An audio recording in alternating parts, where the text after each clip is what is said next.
ಜಿಲ್ಲೆಯ ಪ್ರತಿಷ್ಠಿತ ಕುಮಟಾ ತಾಲೂಕಿನ ಗೋರೆಯ ಕೆನರಾ ಎಕ್ಸಲೆನ್ಸ್ ಪಿಯು ಕಾಲೇಜ್ ದ್ವಿತೀಯ ಪಿಯುಸಿ ಪರೀಕ್ಷೆಯಲ್ಲಿ 100% ಫಲಿತಾಂಶ ದಾಖಲಿಸುವ ಮೂಲಕ ಅಮೋಘ ಸಾಧನೆ ಮಾಡಿದೆ. ಉತ್ತರ ಕನ್ನಡ ಜಿಲ್ಲೆಯ ಪ್ರತಿಷ್ಠಿತ ಕಾಲೇಜುಗಳಲ್ಲಿ ಒಂದಾದ ಗೋರೆಯ ಕೆನರಾ ಎಕ್ಸಲೆನ್ಸ್ ಪಿಯು ಕಾಲೇಜಿನಲ್ಲಿ ಸತತ 3ನೇ ವರ್ಷವೂ ಪ್ರತಿಶತ 100ರಷ್ಟು ಫಲಿತಾಂಶ ದಾಖಲಾಗಿದೆ. ಕಾಲೇಜಿನ ವಿಜ್ಞಾನ ವಿಭಾಗದಿಂದ ಒಟ್ಟು 73 ವಿದ್ಯಾರ್ಥಿಗಳು ಪರೀಕ್ಷೆಗೆ ಹಾಜರಾಗಿದ್ದು 40 ವಿದ್ಯಾರ್ಥಿಗಳು ಡಿಸ್ಟಿಂಕ್ಷನ್, 32 ವಿದ್ಯಾರ್ಥಿಗಳು ಪ್ರಥಮ ದರ್ಜೆಯಲ್ಲಿ ತೇರ್ಗಡೆಯಾಗಿದ್ದಾರೆ.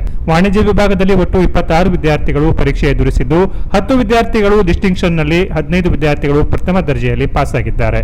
ವಿಜ್ಞಾನ ವಿಭಾಗದಲ್ಲಿ ಅಪೂರ್ವ ಜಿ ಭಟ್ 600ಕ್ಕೆ 586 ಅಂಕಗಳನ್ನು ಪಡೆದು ಕಾಲೇಜಿಗೆ ಪ್ರಥಮ ಸ್ಥಾನ ಪಡೆದಿರುತ್ತಾಳೆ. ಪ್ರಣವ್ ಎಂ ಭಟ್ 576 ಅಂಕ ಪಡೆದು ದ್ವಿತೀಯ ಹಾಗೂ ಸಿಂಚನಾ ಎಸ್ ಭಟ್ 575 ಅಂಕಗಳನ್ನು ಪಡೆದು ತೃತೀಯ ಸ್ಥಾನ ಪಡೆದಿದ್ದಾರೆ. ವಾಣಿಜ್ಯ ವಿಭಾಗದಲ್ಲಿ ಸ್ಫೂರ್ತಿ ಹೆಗಡೆ 572 ಅಂಕ ಪಡೆದು ಪ್ರಥಮ ಸ್ಥಾನ ಪಡೆದರೆ ಅನಿರುದ್ಧ ಎಲ್ ಹೆಗಡೆ 557 ಅಂಕ ಪಡೆದು ದ್ವಿತೀಯ ಸ್ಥಾನ ಮತ್ತು ಮನೋಹರ್ ಆರ್ ಭಟ್ 542 ಅಂಕ ಪಡೆದು ತೃತೀಯ ಸ್ಥಾನ ಪಡೆದಿರುತ್ತಾನೆ.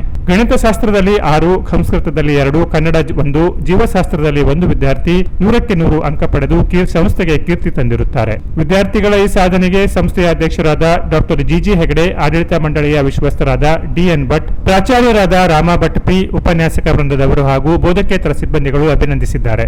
ಡಾಕ್ಟರ್ ಜಿಜಿ ಹೆಗಡೆ ಅವರ ನೇತೃತ್ವದಲ್ಲಿ ವರ್ಷದಿಂದ ವರ್ಷಕ್ಕೆ ಗಣನೀಯ ಸಾಧನೆ ಕಾಣುತ್ತಿರುವ ಕೆನರಾ ಎಕ್ಸಲೆನ್ಸ್ ಪಿಯು ಕಾಲೇಜು ಜಿಲ್ಲೆಯ ವಿದ್ಯಾರ್ಥಿಗಳಿಗೆ ಆಶಾಕಿರಣವಾಗಿ ಹೊರಹೊಮ್ಮಿದೆ. ನುರಿತ ಸಿಬ್ಬಂದಿಯ ಶ್ರಮ ಹಾಗೂ ಡಾಕ್ಟರ್ ಹೆಗಡೆಯವರ ಸಕಾಲಿಕ ಸೂಕ್ತ ಮಾರ್ಗದರ್ಶನದಡಿ ಈ ಕಾಲೇಜಿನ ವಿದ್ಯಾರ್ಥಿಗಳು ಉತ್ತಮ ಸಾಧನೆ ಮಾಡುತ್ತಿದ್ದಾರೆ. ಈ ಬಗ್ಗೆ ಪ್ರತಿಕ್ರಿಯಿಸಿದ ಡಾಕ್ಟರ್ ಜಿಜಿ ಹೆಗಡೆಯವರು, ನಮ್ಮ ಕಾಲೇಜಿನ ವಿದ್ಯಾರ್ಥಿಗಳು ಈ ಬಾರಿಯೂ ಉತ್ತಮ ಫಲಿತಾಂಶ ಪಡೆಯುವ ಮೂಲಕ ಗಮನಾರ್ಹ ಸಾಧನೆ ಮಾಡಿದ್ದಾರೆ. ಅಕಾಡೆಮಿಕ್ ಜೊತೆಗೆ ಕೆಸಿಇಟಿ, ಜೆಇಇ, ನಿಟ್ ಕೋಚಿಂಗ್ ಕೂಡ ನೀಡಲಾಗುತ್ತದೆ. ತಜ್ಞರಿಂದ ಉತ್ತಮ ತರಬೇತಿ ನೀಡುತ್ತೇವೆ ಎಂದು ತಿಳಿಸಿದರು.